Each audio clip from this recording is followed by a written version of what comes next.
أعوذ بالله من الشيطان الرجيم بسم الله الرحمن الرحيم السلام عليكم ورحمة الله وبركاته الحمد لله والصلاة والسلام على رسول الله وعلى آله ومن والاه اللهم انفعنا بما علمتنا وعلمنا بما ينفعنا وزدنا علما تنفعنا به رب اشرح لي صدري ويسر لي أمري واحلل عقدة من لساني يفقه قولي. Yang saya hormati segenap pengurus masjid Al-Khairat Al-Munawarah, bapak-bapak, ibu-ibu, para orang tua saya, cici dan puan-puan, yang besar tak dihimbau gelar, yang kecil tak disebut nama, para asatid, para imam. Mudah-mudahan kita yang hadir ini mendapatkan keberkahan dan kesehatan dari Allah Subhanahu wa Ta'ala. Amin. Amin ya rabbal alamin. Bapak Ibu rahmat Allah Subhanahu wa Ta'ala, tentunya kita bersyukur kepada Allah hingga pada saat ini Allah masih memberikan kita kesempatan untuk hidup. Lebih-lebih itu banyak Allah izinkan sebab-sebab kematian hadir di tengah-tengah kita. Yang terbaru ini saya dengar dari kawan-kawan artis meninggal. Wah, dia juga orang rupanya tentang artis. Saya tengok fotonya mobilnya Pajero. Pajero apa Fortuner? Hati-hati yang punya mobil Pajero. Tidak mau bernasib sama, mati di jalan tol, kasih sama ustaznya. Pandai betul. Mati dia suami istri, anaknya tinggal masih bayi. Saya sedih juga hati saya nengok anak bayi. Berarti bisa jadi anak yang bayi itu duluan mati daripada yang atu-atu. Bisa jadi. Saya nampaknya juga. Bisa jadi. Jadi kalau masih Allah berikan kesempatan hari ini, kita sama-sama mengucapkan Alhamdulillahirabbil alamin. Apalagi saya tengok ini sejadah sudah lama dibentangkan. Baunya pun sedap betul, macam baru. Entah karena lama tak pakai, itu memang baru. Saya memang rindu ke masjid. Karena memang di masjid inilah saya dapat menakut yang paling banyak untuk pondok saya. Memang sebelum itu pun saya tengok kalau tidak salah masjid ini juga Ustaz Somad dapat 500 juta. Luar biasa. Memang masjid ini jamaahnya jamaah yang muhsinin, yang betul-betul bermurah hati, ringan tangan dalam menolong agama Allah Subhanahu wa Ta'ala. Mudah-mudahan yang berinfak Allah murahkan rezekinya. Allahumma rzuqna rizqan jadida. Ya Allah, berikan kami rizki yang baru. Amin. Yang belum berinfak cepat-cepatlah bertobat. Bapak Ibu rahmati Allah Subhanahu wa Ta'ala, beberapa pertemuan yang lalu kita baru membahas 4 ayat di awal surah At-Tin. Perlu saya ingatkan kembali, surah At-Tin itu diturunkan sebelum surah Al-Buruj. Was-samaa'i dzatil buruj. Nah, sebelum itu diturunkanlah surah At-Tin, dan sesudah surah Al-Quraisy. Li'ila bi Quraisy. Dan urutan turunnya surah ke-80. Berarti masih ada 114, berapa kali itu? Ke 24 surah lagi di bawah. 34 surah lagi di bawah setelah surah At-Tin. Bapak Ibu Allah Subhanahu wa taala, surah ini dimulai dari sumpahnya Allah. Jadi Allah itu bersumpah dengan makhluk bertujuan menjelaskan kepada kita bahwa makhluk yang dia sebutkan itu, baik itu dalam bentuk waktu, dalam bentuk tempat, dalam bentuk tumbuh-tumbuhan, menjelaskan kepada kita bahwa waktu itu, tempat itu, buah-buahan itu mempunyai suatu keagungan. Kalau dia waktu, berarti waktu itu waktu yang sangat baik beribadah kepada Allah, dan juga mengingatkan kita betapa pentingnya untuk menjaga waktu. Makanya pepatah Arab mengatakan al-waktu kasayf, waktu itu seperti pedang. Kalau kamu tak baik dalam mengayunkannya, bahkan dia yang justru mengayunkan dirinya ke arahmu sendiri. Dia yang memotong dirimu, itu maknanya.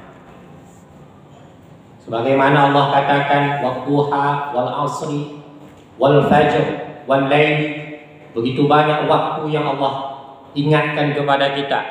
Kemudian juga Allah bersumpah dengan tempat seperti dan tumbuh-tumbuhan seperti yang akan kita bahas dalam surah At-Tin. Kemarin sebulan lalu saya akan kembali, At-Tin ini dua maknanya dan zaitun itu dua maknanya. At-Tin dan zaitun bisa bermakna buah-buahan dan bisa bermakna tempat.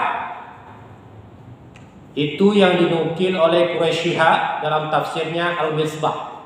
Tin itu tempat budak menerima wahyu, dan zaitun itu tempat Nabi Isa lari daripada kejaran pengikutnya. Kalau zaitun ini nama gunung yang ada di Palestina. Kemudian bisa bermakna buah-buahan, bisa betul-betul buah tin dan buah zaitun. Kenapa Allah bersumpah? Karena tempat ini adalah tempat yang agung, bahwa Allah menurunkan wahyunya di tempat ini. Kenapa Allah bersumpah? Bahwa buah tin dan buah zaitun ini mempunyai manfaat yang sangat banyak, dan sudah banyak sekarang orang yang bisa menjualnya, bisa tumbuh. Begitu canggihnya teknologi, kurma pun bisa tumbuh kan. Walaupun masih banyak juga orang tertipu investasi kebun kurma, ya rasakan sendiri kan. Bapak Ibu Allah Subhanahu wa taala, kemudian Allah juga sebutkan wa turi sinin, bukit Tursina. Ini bukit Sinai. Ini adalah bukit Nabi Musa menerima wahyu yang ada di daerah Mesir. Kemudian Allah bersumpah lagi, wa hadzal baladil amin, dan demi tempat yang aman ini. Nah, kalau kita lihat dua ayat setelahnya, wa turi sinin wa hadzal baladil amin, maka wajar para ulama banyak yang menafsirkan tin dan zaitun itu nama tempat, karena turi sinin itu nama tempat, dan wa hadzal baladil amin, tempat yang aman itu adalah Makkah. Maka wajar ulama menafsirkan tin dan zaitun itu sebagai nama tempat. Walaupun dia nama buah-buahan, bisa jadi nama buah-buahan itu diadopsi menjadi nama tempat. Contohnya Teluk Jering, ya kan? Apalagi Simpang Jengkol kalau di Kulim. Walaupun jengkolnya tidak ada. Kampung Durian, entah mana duriannya sawit kan? Nah, kadang-kadang kalau macam kampung istri saya itu di Kampar, Pulau Rambai. Bukan Rambai yang ada, banjir yang ada. 3 kali setahun banjir. Jadi kata abang, tinggallah rumah pusakanya. Enggak bang, makasih lah. 3 kali banjir. Nah, kemudian apa yang ingin disampaikan Allah dari sumpah-sumpahnya ini? Yang ingin Allah sampaikan, laqad khalaqnal insana fi ahsani taqwim. Yang menjadi pertanyaan, kenapa Allah bersumpah dengan makhluknya? Berarti bisa dong kita bersumpah dengan makhluk juga. Seperti kebiasaan orang-orang Arab jahiliyah dulu, kalau dia bersumpah demi ayahku, demi ibuku, ya kan? Demi anakku yang masih dalam kandungan, demi Lata, demi Uzza, itu nama-nama berhala. Boleh tidak? Kata Rasul, man halafa bi ghairillah faqad kafara. Siapa yang bersumpah dengan menyebut selain nama Allah, maka dia telah kafir atau asyraka, atau dia telah musyrik. Jadi kalau bersumpah sebagai bentuk sumpah itu benar-benar sumpah jujur, itu harus disandingkan dengan kalimat Allah. Biasanya kalimat sumpah itu diikuti dengan 2-3 huruf qasam. Kalau kita belajar nahwu dalam huruf babul kalam ini, wa huruful qasami wa hiyal waw wal ba wa ta. Jadi kalau kita mau bersumpah harus diiringi dengan kalimat huruf waw, ba dan ta. Wallahi, apalagi billahi, kemudian tallahi. Itu pun kalimat Allahnya huruf H-nya harus berbaris bawah. Itu baru benar-benar sumpah. Wallahi, billahi, tallahi. Kalau dia bilang wallahu, enggak iya sumpahnya itu. Jangan-jangan bohong. Jadi intinya Allah menyebutkan bersumpah dengan makhluknya ini ingin membesarkan Allah itu sendiri, bertujuan untuk membesarkan dirinya sendiri. Kalau yang dia sebutkan dalam sumpahnya itu adalah suatu yang agung, yang menciptakannya pasti lebih agung lagi.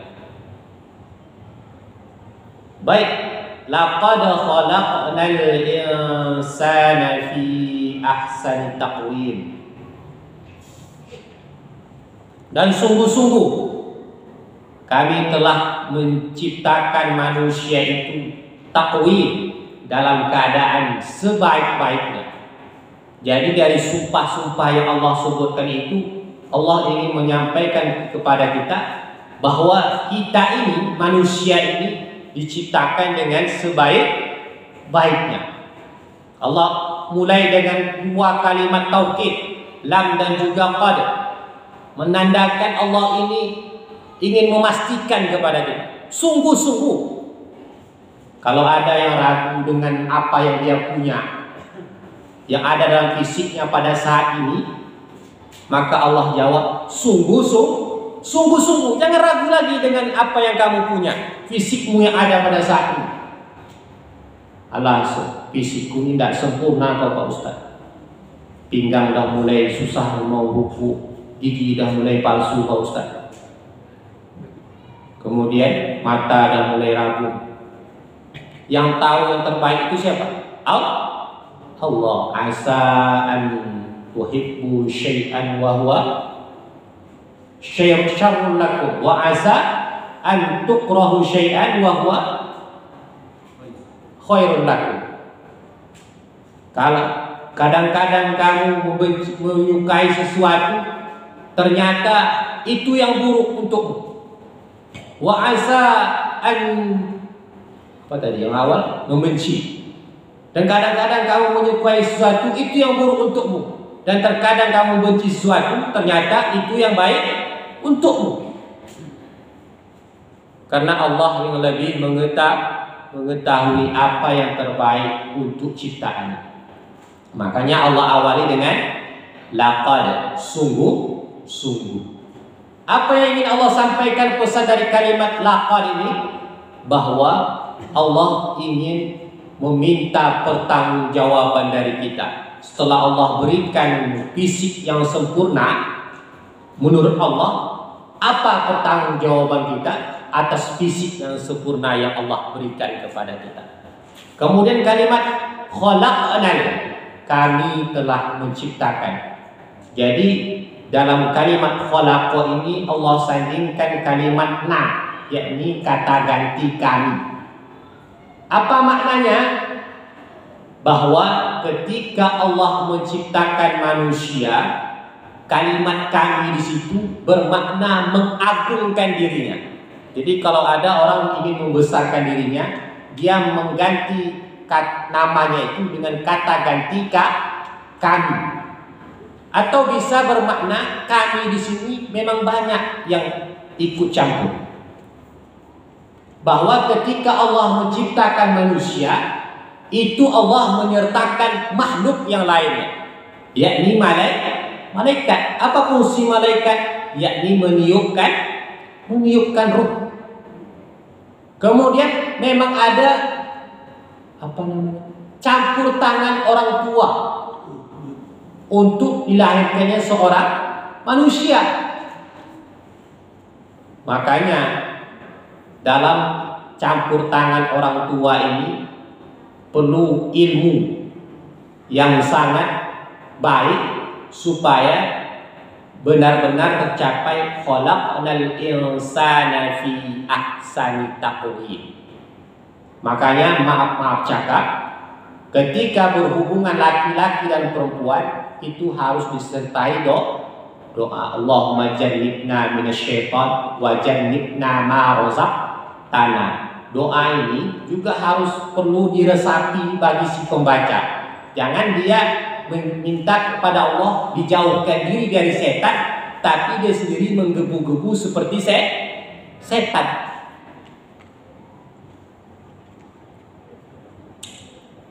Jadi itu makna khalaqna. Makanya penting juga dalam tafsir Al-Misbah itu dikatakan memilih-milih pasangan, baik itu laki-laki dan perempuan, untuk mencapai kalimat ahsanu taqwim, supaya manusia yang dilahirkan dari laki-laki dan perempuan ini benar-benar mencapai derajat ahsanu taqwim. Makanya Rasul katakan tungkahul mar'ah di arba'in, nikahilah seseorang itu karena 4: wali jamaliha, wali hasabiha, wali maliha, wali diniha, fatfar bidatid taribat yadaka. Nikahilah seseorang itu karena 4. Yang pertama karena hartanya, yang kedua karena keturunannya, yang ketiga karena cantiknya, karena tampannya, kemudian yang keempat karena agamanya. Maka pilihlah, pegang teguhlah agama, taribat yadaka, maka kamu akan selamat. Apakah salah mencari yang kuat hartanya, yang kaya? Apakah salah mencari yang cantik? Apakah salah mencari keturunan yang baik-baik? Tidak salah, tapi utamakan yang kuat agamanya. Kenapa? Karena harta bisa satu malam bisa berpaling, bisa diambil orang. Jabatan bisa pindah di orang, habis umur habislah jabatan. Apalagi keturunan bisa menipu. Keturunan pun tidak terlalu menjamin. Apalagi ketampanan, kecantikan luntur dimakan usia. Apa yang membuat kekal? Tidak lain dan tidak bukan karena agama. Saya yakin Bapak Ibu sekalian sampai sekarang bertahan bukan karena harta. Kalau saya tengok-tengok wajahnya, sama yang ibu-ibu di belakang, bukan karena harta, bukan karena ketampanan, kecantikan, berkeriput-keriput saya tengok. Saya yakin karena agama. Iyalah Pak Ustadz, walaupun piring udah berapa kali pecah di rumah, tidak apa-apa. Itu namanya seni. Kalau tidak pernah piring pecah di rumah, tentu berarti diam-diam aja lah di rumah. Main HP di kerja. Kalau piring pecah kan ada pemecah suasana. Jadi dipecahkan piring, pecah gelas. Tanda duit banyak juga. Kapan lagi punya piring baru, gelas baru kalau tidak dipecah? Seni. Namanya manusia, tidak ada yang sempurna. Dalam pernikahan ini yang diutamakan itu adalah keikhlasan. Keikhlasan menerima kekurangan masing-masing. Kalau menerima kelebihan semua bisa, tapi menerima kekurangan tak semua yang bisa. Saya sendiri kalau diceritakan pada pengalaman hidup saya nikah umur 29, umur 27 melamar orang, batal, mau nunggu hari hal. Umur 28 batal lagi, umur 29 ayah saya bilang, kalau tak juga jadi yang ini kumandikan kau lagi. Kalau nggak tengok betul kriteria awak, mana ada dengan bini sekarang. Tapi alhamdulillah, inilah membuat hati awak tenang. Itulah disebutkan tadi dalam ayat tadi. Kadang-kadang kita merasa buruk dengan sesuatu yang kita lihat, ternyata itulah yang terbaik. Kadang-kadang baik itu bukan sebuah hasil, tapi sebuah usaha. Bagaimana teman hidup kita ini kita usahakan benar-benar teman hidup yang terbaik. Bukan hanya menerima hasil, tapi diusahakan. Bagaimana cara mengusahakan teman hidup itu, teman hidup yang terbaik? Dimulai daripada diri sendiri. Saya pun pandai ngomong aja. Umur nikah saya pun baru 2 tahun.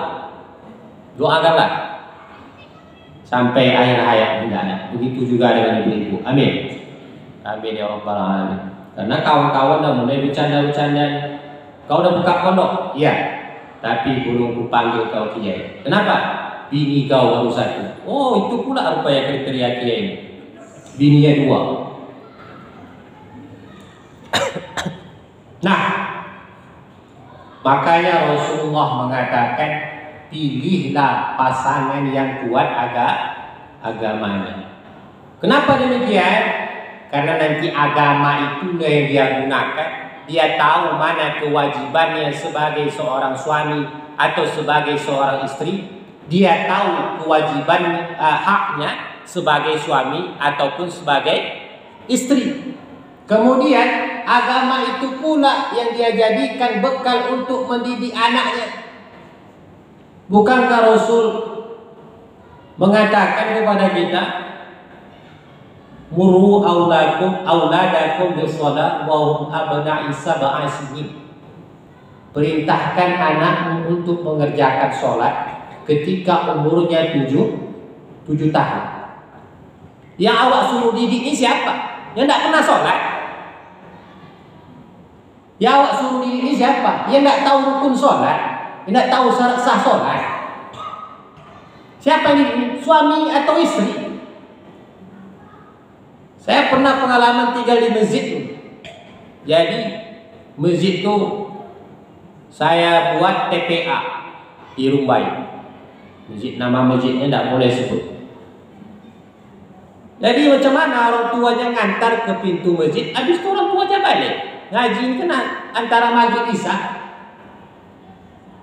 Orang tuanya antara anaknya ke pintu masjid, nanti belum lagi selesai anak tengah ngaji jemputnya pintu masjid, tidak masuk ke masjid.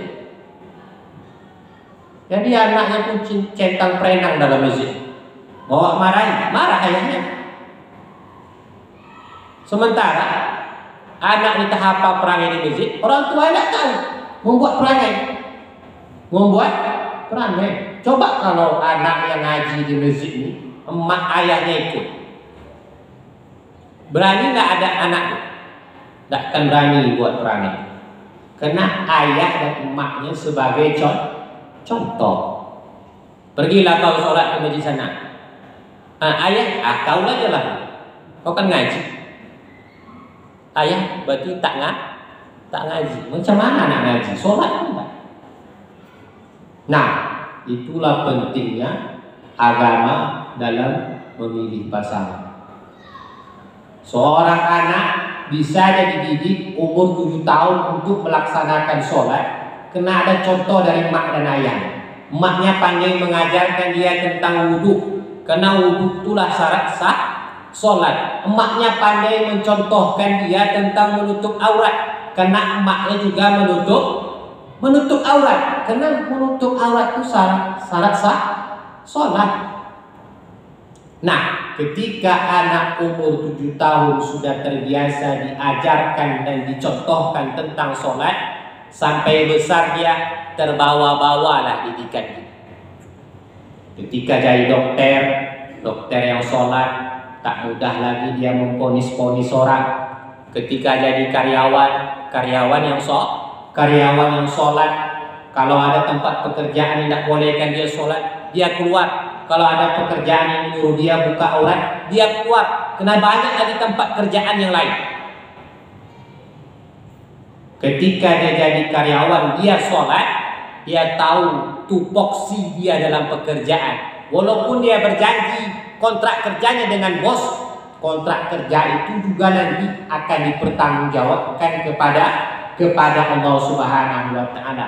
Betapa banyak kita pergi ke kantor-kantor yang seharusnya urusan itu 2 jam 20 menit selesai, ini 20 hari pun tidak selesai.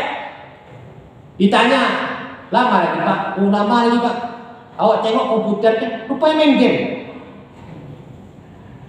Seharusnya 20 menit kalau dia selesaikan, selesai. Kadang awak kasih dulu duit 200.000, 300.000, baru selesai barang.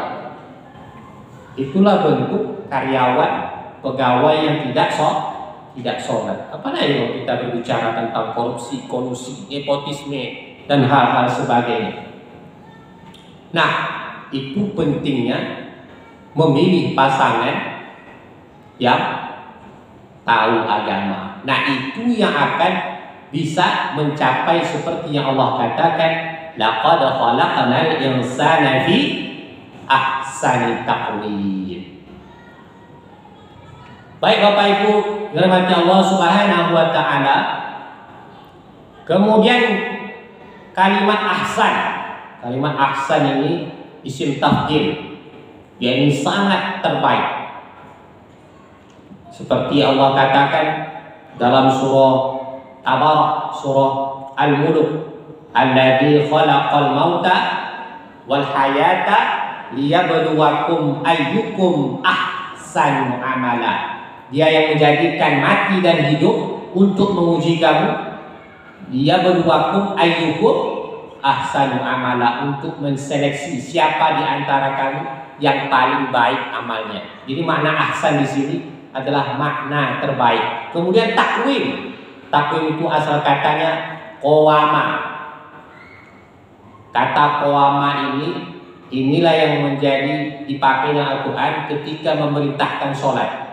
Aqimus sholata li dzikri. Laksanakanlah sholat untuk berzikir, untuk mengingat aku. Kemudian kata qawama ini juga sebagai kalimat dasar ketika kita mengucapkan surah Al-Fatihah, ihdinas siratal mustaqim. Mustaqim di sini asal katanya qawama. Jadi mustaqim jalan yang lurus, atau bisa bermakna istiqomah. Itu berasal dari qawama. Bagaimana orang bisa istiqomah? Itu karena mempunyai ilmu dan iman yang kuat. Qawama itu kan maknanya berdiri. Kenapa seseorang bisa berdiri? Karena dia mempunyai tulang dan saraf yang kuat. Kalau mau orang istiqomah, itu dia harus mempunyai ilmu dan iman yang kuat. Begitu juga ketika orang berdoa, ihdinas siratal mustaqim. Ya Allah, tunjukilah aku jalan lurus. Kenapa dia bisa menjalani jalan yang lurus? Karena dia mempunyai ilmu dan iman yang kuat. Baik Bapak Ibu, Allah Subhanahu wa Ta'ala, kalau kita telusuri dari ayat-ayat lain tentang proses penciptaan manusia yang Allah katakan laqad khalaqnal insana fi ahsani taqwim ini, bisa kita lihat dalam surah Al-Mu'minun ayat ke-13 tentang proses penciptaan manusia ini, yang juga ada partisipasi atau ikut campur dari makhluk, yakni kedua ibu bapa. Bagaimana Allah katakan, A'udzubillahi minasyaitonir rajim, "Tsumma ja'alnahu nutfatan fi qararin makin."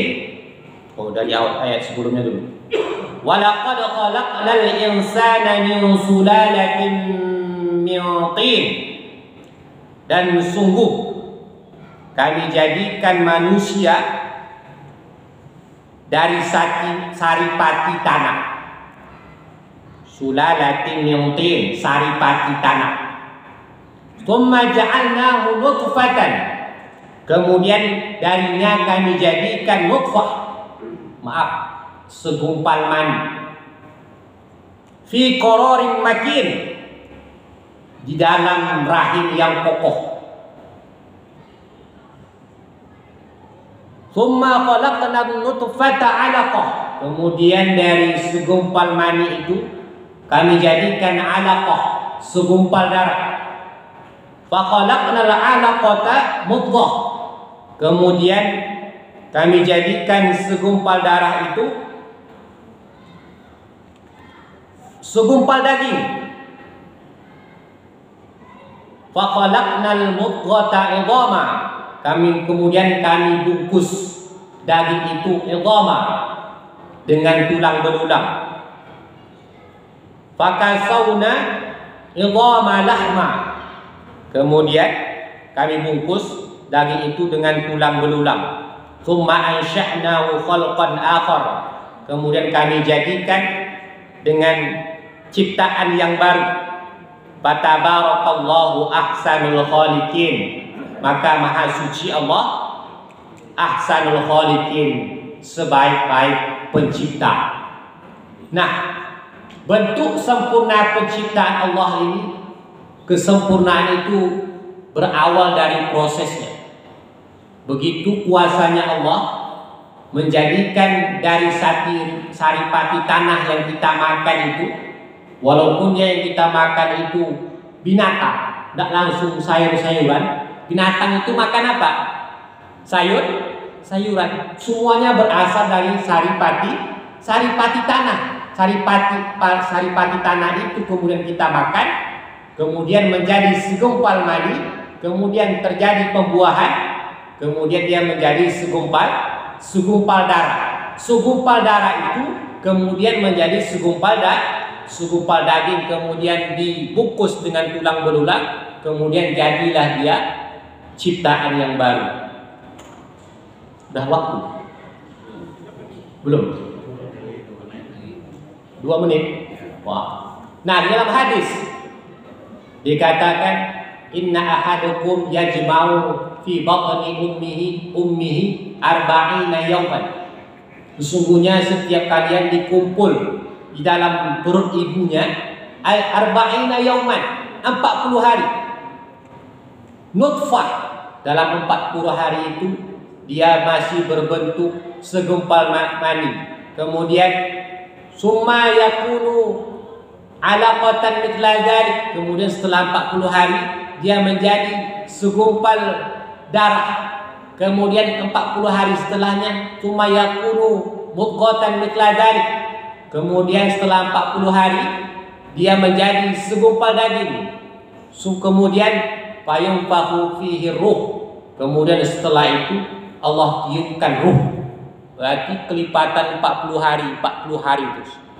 Kalau sudah 40 hari pertama nutfah, 40 hari kedua alaqah, 40 hari ketiga mudghah. Kemudian dari 40 hari ini kalau kita hitung-hitung 120 hari, ya kan? Dibagi 30 berapa? 4 bulan. Berarti 4 bulan itu sudah Allah tiupkan ruh. Itu seminimal-minimalnya. Tetapi tetap juga itu sesuai dengan kehendak Allah. Tapi dalam ukuran hadis ini, ukuran 4 bulan sudah Allah tiupkan ruh, berarti sudah mulai bergerak di dalam perut tersebut. Masya Allah, baru 1 ayat saja kita bisa selesaikan pada pertemuan kali ini. Mudah-mudahan Allah berikan umur yang panjang untuk menyelesaikan ayat-ayat berikutnya. Kita tutup dengan doa kafatul majelis. Subhanakallahumma wa bihamdika asyhadu an la ilaha illa anta astaghfiruka wa atubu ilaik. Assalamualaikum warahmatullahi wabarakatuh. Terima kasih kepada Ustaz yang